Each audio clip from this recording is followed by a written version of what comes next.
ngày nay nằm cồn mà đã lấy hai cái số sầm nổi tam đọc đọc mà tụi đi rồi hay là tét riêng nó riêng mà tụi phải là mà đang lại chờ ban lôi sao số bơn mà sập hơi con đọc ba phải là mà lôi chờ hay ban lôi chán cho nè tao đà lên hay chọn cái ná của ba nè tinh đánh ban công thơ na số sầm nổi cọt ruồi cọt bả lại nông lan là pol pin lan tầm mong ơi cái tay chỉ vật miền cồn mình che tầm này bằng tuổi chi nông lan cả đòi nơi te cả đòi rồi vô nâng cái mũi của con ông lòng của con lênสบายnông lan nhom su của con thay trong nhà mấy môn rồi cả đòi lên môn hay còn cả trong nhà mấy môn là mấy miếng cầm láng cả đòi lên mà to tiền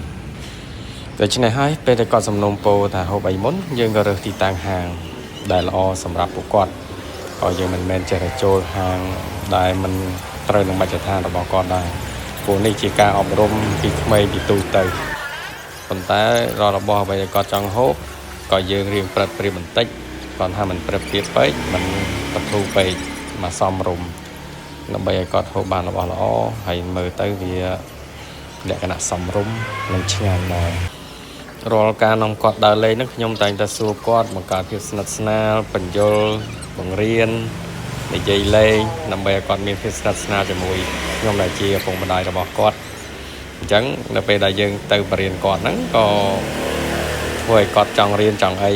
ក៏មិនមែនដាក់សម្ពាធឲ្យគាត់ពិបាកគឺយើងធ្វើយ៉ាងម៉េចឲ្យគាត់សប្បាយនឹងការរៀនអញ្ចឹងពេលដែលគាត់រៀនហត់គាត់មានសម្ពាធផ្លូវចិត្តខ្លាំងយើងនាំគាត់ដើរលេងធ្វើឲ្យគាត់រីករាយអ្វីដែលគាត់ចង់បានគឺនាំដើរលេងហើយតាក់ទងនឹងការដើរលេងហ្នឹងក៏មិនមែនតែយើងចេះតែនាំដើរលេងដែលអត់មានប្រយោជន៍ដែរអញ្ចឹងយើងតែងតែអូសទាញឲ្យគាត់ដើរលេងដូចជាលក្ខណៈកីឡាឲ្យគាត់ដូចក្នុងរូបជាក់ស្ដែងអញ្ចឹងគាត់លេងនេះលេងនោះគាត់ហាត់នេះហាត់នោះ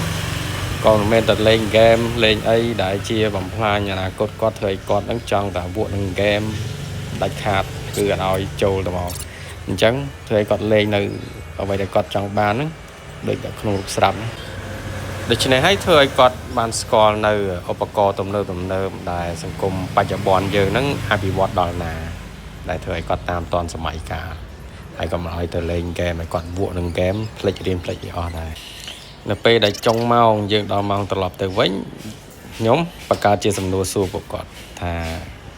គាត់ដើរលេងហ្នឹងសប្បាយអត់ហើយចង់ដើរលេងហ្នឹងត្រូវធ្វើម៉េចទៀតអាហ្នឹងដើរលេងសប្បាយអត់ហើយចង់មកដើរលេងទៀតអត់ហើយចង់ដើរលេងទៀតទៅធ្វើម៉េចទៅឲ្យរៀនរៀនយកទូម៉ានលេខបានជួតាប់10បានដល់មកជាសុនឈៀនអាហ្នឹងដើរលេងបាយអត់ស្បាយ ហើយចង់ដើរលេងទៀតអត់ចង់ហើយចង់បានដើរលេងទៀតធ្វើម៉េចឲ្យអាពូកាយហើយទៅផ្ទះរៀនអត់រៀនវាម៉េចរបៀបឲ្យត្រង់ឲ្យមើលសភៅនៅទី36អានសភៅអីបាទទៅបានតោះដំណើរកំសាន្តរបស់គាត់អានេះក៏ត្រូវបានបញ្ចប់អញ្ចឹងក៏ត្រូវបន្តភារកិច្ចរបស់គាត់ទៀតដើម្បីខំរៀនឲ្យបានបន្ទុក10ចេញជាលទ្ធផលនិងអាចយកមកដោះដូរការដើរលេងបានឬក៏ទិញអីក៏បាន